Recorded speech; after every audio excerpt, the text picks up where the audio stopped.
शादी के 1 साल तक मेरे पति ने मुझे छुआ नहीं। उसके बाद जो हुआ उसने मुझे हिला कर रख दिया। मैंने अपनी शादी में सभी चीज़ों को स्वीकार किया, लेकिन बावजूद इसके मुझे अपनी शादी में हमेशा कुछ कमी लगी। ऐसे में जब सच्चाई मेरे सामने आई तो उसने मुझे हिला कर रख दिया। इस बात से बिल्कुल भी इनकार नहीं किया जा सकता कि परिवार में लड़की के पैदा होते ही उसे शादी का सही मतलब सिखा दिया जाता है। मुझे भी बचपन से यही सिखाया गया था कि शादी एक पवित्र बंधन है जिसे हर कीमत पर संजो कर रखना चाहिए। शायद ऐसा इसलिए भी क्योंकि मेरे माता पिता और भाई बहनों की मैरिड लाइफ बहुत ज़्यादा खुशहाल थी। यही एक वजह भी है कि मैं इस बातों पर विश्वास करने लगी थी कि जिससे भी मेरी शादी होगी उसके साथ मैं कदम से कदम मिलाकर चलूँगी। लेकिन मेरे साथ ऐसा नहीं हुआ। समय के साथ मुझे समझ आया कि कैसे हम दूसरों की खुशियों की परवाह करते हुए खुद की खुशियों को दांव पर लगा देते हैं। दरअसल जब मेरी शादी हुई थी तो उस समय मैं केवल 25 साल की थी।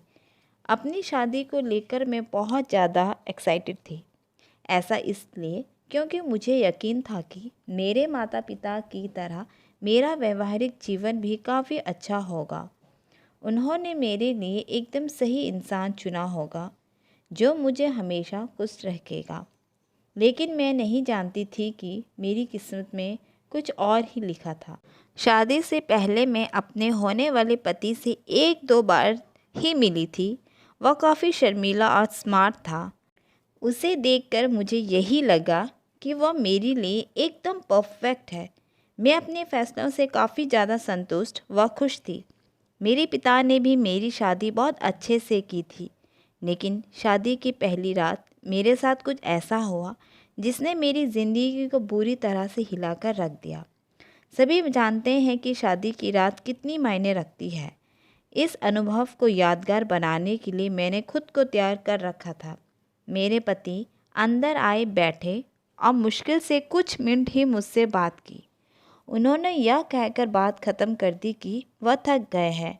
मैंने भी यही सोचा कि शादी की रस्मों के कारण थकान हो गई होगी, इसलिए मैंने भी इस बात पर ज़्यादा रिएक्ट नहीं किया। मेरी शादी को 1 सप्ताह बीत चुका था और मेरे पति ने मुझे अब तक छुआ तक नहीं था। मुझे कुछ अजीब सा लग रहा था, लेकिन मैं अपनी तरफ से पहल नहीं करना चाहती थी। ऐसा क्योंकि मैं भी बहुत शर्मीली स्वभाव की थी। वैसे तो वह बहुत सभ्य व्यक्ति था, लेकिन एक चीज़ जो मुझे बार बार परेशान कर रही थी वो यह थी कि उसे मेरे साथ फिजिकल होने में कोई दिलचस्पी ही नहीं थी। यही नहीं, जैसे जैसे समय बीतता गया उनके साथ रहकर मुझे ऐसा लगने लगा था कि वह मेरे पति बनने के बजाय दोस्त बना रहना ज़्यादा पसंद करते हैं। महीने बीतते गए, वैसे ही मुझे हर रोज़ एक नई चीज़ का अनुभव होने लगा। लेकिन अब भी हमारे बीच न्यू कपल वाली फीलिंग्स नहीं थी। ऐसा लग रहा था कि शादी करना और उसे बनाए रखना उनकी मजबूरी बन गई थी। मैंने कभी उनसे शिकायत नहीं की। ऐसा इसलिए क्योंकि वह बेहद नेक दिल और दयालु इंसान था। मुझे उनके साथ किसी तरह की कोई दिक्कत नहीं थी। लेकिन इसके बाद भी मुझे लगता था कि मेरी शादी में कुछ कमी थी। हमारी शादी को 1 साल बीत गया और हमारे बीच छोटी सी बात को लेकर झगड़ा हो गया, जो वास्तव में गंभीर लड़ाई में बदल गया। मेरे मन में गुस्सा था जो मैंने कह दिया कि मैं एक पति के लिए तरस रही हूँ जो मुझे अभी तक मिला नहीं। जैसे ही मैंने ये शब्द बोले, मेरे पति एकदम से चुप हो गए और बिस्तर के किनारे पर जाकर बैठ गए। मैंने जब उन्हें रोता हुआ देखा तो मैं चुप हो गई। मैं दंग रह गई। ऐसा इसलिए क्योंकि मैंने आज तक उन्हें मेरे सामने कभी इतना कमज़ोर होते नहीं देखा था। मैंने उन्हें परेशान देख दिलासा दिया, तभी उन्होंने मुझसे माफ़ी मांगी और कहा कि उनका इरादा मुझे चोट पहुंचाने का बिल्कुल भी नहीं था, लेकिन उन्हें महिलाएं पसंद नहीं हैं। मैं कांपते हुए अपनी जगह पर खड़ी हो गई। उन्होंने कबूल किया कि वो सेम लिंग है। मैं कुछ समझ ही नहीं पा रही थी। मैंने फिर पूछा कि आप समलिंग हैं? तो उसने मेरी तरफ देखा और कुछ नहीं कहा। मैं यही सोच रही थी कि मेरी शादी बस एक दिखावा थी। मैं बिस्तर पर चुपचाप लेट गई और हकीकत से भागने के लिए सोने की कोशिश करने लगी। लेकिन मैं अच्छे से जानती थी कि यह सपना नहीं है। मेरे पति पुरुष को पसंद करते हैं। मुझे ये बात हर हालत में स्वीकारनी थी। लेकिन इस दौरान मेरी अपनी खुशी का क्या? मैंने अपनी खुशी की परवाह ना किए बगैर उनके साथ जीवन भर शादी का ढोंग रचने का फैसला किया। हालांकि मुझे धोखा देने के लिए उन्होंने मुझसे माफ़ी मांगी।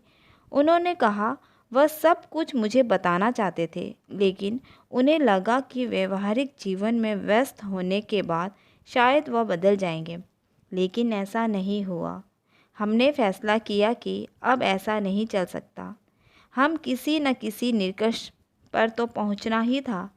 ऐसे में हमने तलाक की अर्ज़ी दायर की, जिसकी वजह से हमारे परिवार के बीच संबंध खराब हो गए। लेकिन मेरे और मेरे पति के बीच दोस्त के रूप में रिश्ता बहुत मजबूत हो गया है। मैंने उन्हें समझा और उनकी भावनाओं की कद्र की। वह चाहते थे कि मुझे ऐसे व्यक्ति मिले जिसके साथ मैं हमेशा खुश रहूं। हमारा हर कदम उन बंधनों से मुक्त करने के लिए ज़रूरी था जो हमें दुखी और अधूरी शादी में जोड़े रखना चाहते थे। लेकिन मुझे खुशी है कि हमने समाज की परवाह नहीं की, बल्कि अपनी खुशी के बारे में सोचा। सच कहूँ तो आज मैं बेहद खुश हूँ और अपने लिए जीवन साथी चुन चुकी हूँ। और मैंने उसे अपनी अतीत के बारे में सब कुछ सच सच बता दिया है।